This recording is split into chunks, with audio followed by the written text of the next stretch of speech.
Hello and welcome to the Money Marketing Podcast. I'm Kimberly Dondo, Digital Content Manager. And in this week's Weekend Essay Podcast, we have feature writer Amanda Newman Smith on building a tech stack. Take it away, Amanda.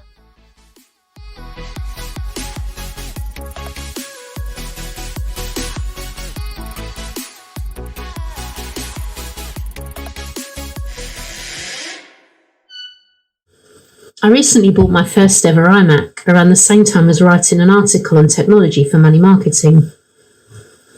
I know it's not quite the same, but I can relate to the issues advisors face when selecting technology for their businesses more than I did before. I now realise that building your tech stack is not just about buying the newest technology within your budget.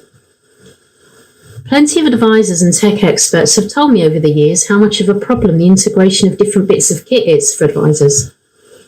I listened and sympathised, but not being in their shoes or anywhere close, it didn't resonate with me. I've never run a business, and in every job I've ever had, the technology has been laid on for me. I've just needed to pay attention to the training provided on how to use it. At home, laptops have always been my preferred type of computer because of their size and portability. I'd never thought about getting anything different, as they worked for me.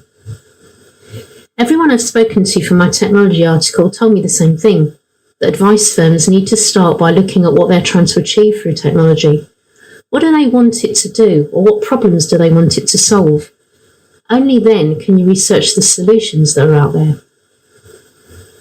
It was Avalok's John Wilson who told me, technology in itself is useless. It is needed to support a definite outcome. He's spot on. We all need technology for specific reasons, and if we're not clear about what they are, we can't blame the tech when it doesn't deliver. That's not fair.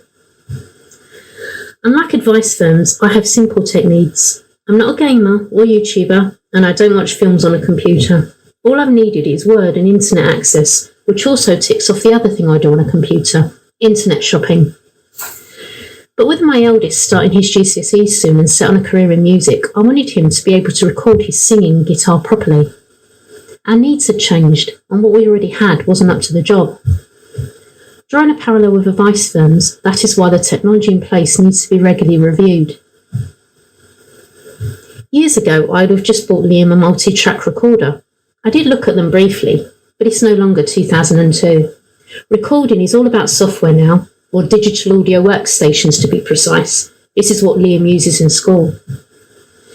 I soon realised we'd probably need a desktop computer to run this stuff due to requirements around the processor, memory and storage to get the best out of it. There are some laptops I could have bought, but the range was limited and I didn't see the point of buying another laptop when we already have a few. My youngest son would have preferred a PC to play the games on the PC-only Steam platform that he can't access now. But a large desktop PC wouldn't fit in with our interior design. We live in a mock Tudor house that lends itself to a period-inspired style. Just before lockdown, I got into upcycling furniture and restoring antiques.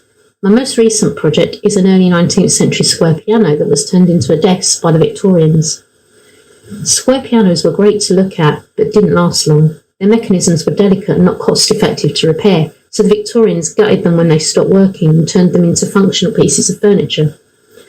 Mine was in an awful state, but I wanted something that I could modernise without guilt, not a near-perfect piece that I'd have to preserve.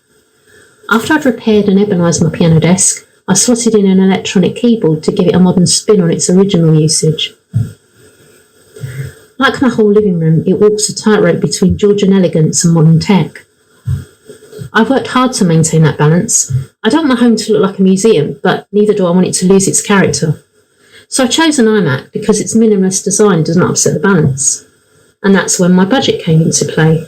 As my husband pointed out, iMacs tend to last a long time, but they're also expensive. When I was talking to John Wilson about how expensive technology can be for advisors, he said the issue is more about the value it will provide. We spoke about how you could buy a cheap piece of software to do a job, but that will turn out to be expensive if it doesn't do what you need it to do. It's a false economy, money down the drain. So rather than looking purely at the outlay in monetary terms, advisors are better off looking at the value it's going to add. Is it going to help generate new clients so the business can grow? When buying my iMac, the price range I initially thought I'd be looking at would have given me 8 GB of RAM in terms of memory, and around 256 gigabytes of storage. But my potential costs ratcheted up when I started to look at the optimum memory and storage requirements to run the software I was intending to buy. I was planning to buy a license for Pro Tools because I'd heard it is the industry standard, the music industry standard. It could not run on less than 16 gigabytes of RAM, but the developer recommends double that. Numerous blogs also advise buying as much storage as you can afford for music production, as this increases your ability to save sound libraries and so forth. Once I got my head around that, I realised the software would also cost more than I realised. You can buy it outright with a year's support and updates, but after that you need to buy annual update and support packages and activate them within 30 days of your current package expiring. That's unless you don't mind having no new features or help if it all goes wrong. An annual subscription made the most sense to me, and it was great to see educational pricing being offered to students like Liam. But then I discovered I also needed to buy a separate software authorization device or digital license, which ensures only paying users can run the software. It wouldn't have broken the bank, but it was yet another additional cost, like the audio interface to connect the guitar and microphones to the computer, a MIDI controller so we didn't have to move the electronic keyboard nearer to the computer to control the software, and an adapter connecting our existing microphones to the audio interface. I didn't want to upgrade perfectly good mics at this stage just because they have different plugs to the interface sockets. That's one for later. At that point, I started to go back to my objectives and reflect, just like all the fintech experts I'd spoken to recommend to advice firms. My son is at school, not a professional music producer who needs all the latest gizmos. He has spent the last 3 years using a different DAW, Apple's Logic Pro, so why not get the software he's been trained on? Especially as he has over 4 years before he goes to university, at which point he might need to use other systems like Pro Tools. Everyone I spoke to for my article, from Ian McKenna to Dimensional's David Jones, mentioned how important it is to be trained in using the software you buy.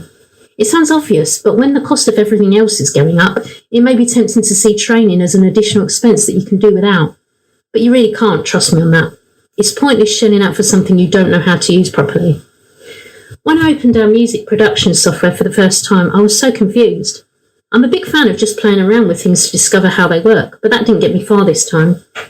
I didn't have a clue what most of the options and settings in front of me meant. People say financial services is one of the worst industries for jargon, but DJs and music producers must be close behind if they work with DAW speak on a daily basis.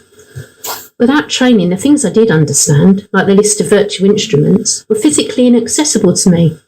I wanted to hear what the 70s guitar sounded like, but I couldn't work out how you could select it until I called my son over for a quick demonstration. Then it all fell into place. You couldn't just select random instruments and expect to hear them without telling the software whether you were starting a new project or working on an existing one. It needed to know what you wanted from it. The iMac I bought is refurbished. It's a couple of years old but came to me in pristine condition, in its Apple packaging. It looks and feels brand new, but I admit I gulped when Ian McKenna told me tech years are like dog years, with every calendar year equivalent to 7 tech years. However, I felt a bit better when I remembered a techie student at college telling me everything is pretty much obsolete as soon as you buy it. Luckily, I've never worried about keeping up with the Joneses. My iMac has 32 gigabytes of RAM, and that's my main objective nailed. It's been upgraded with a 4TB hard drive and the latest Mac operating system. It also came with Logic Pro already installed, along with Apple's Final Cut Pro video editing software and Photoshop. I could have done with all this software recently when I was struggling to edit Liam's latest performance for a school competition. I was trying to use the free but severely limited video editing software you can get online, and it was a painful experience. Everyone went to bed and left me to it. I'd used our semi-pro camera to record, but let it do its thing on the tripod while I was accompanying Liam on our digital drums, off camera thankfully. The resulting footage was a bit blurred, but the performance was perfect, so we wanted to sharpen it rather than re-record.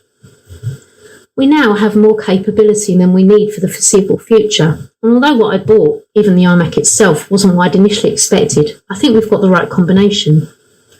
That was one of the biggest takeaways from my chat with fintech experts, that just because a piece of software is industry standard or has rave reviews, remember it's not going to be used in isolation. It needs to work with the other systems and tools you already have or plan to buy. If it isn't a great fit, you're better off buying your second or even third choice if it has better overall compatibility with everything else. Thank you, Amanda, for another great Weekend Essay podcast. We do hope that you enjoyed it. Please do keep up to date with all our new releases via Podbean, Apple Podcasts, Spotify, and everywhere else you get your podcasts from. You can also keep up to date with all our new content published on the Money Marketing website, as well as Twitter, LinkedIn, Facebook, and Instagram. See you next time.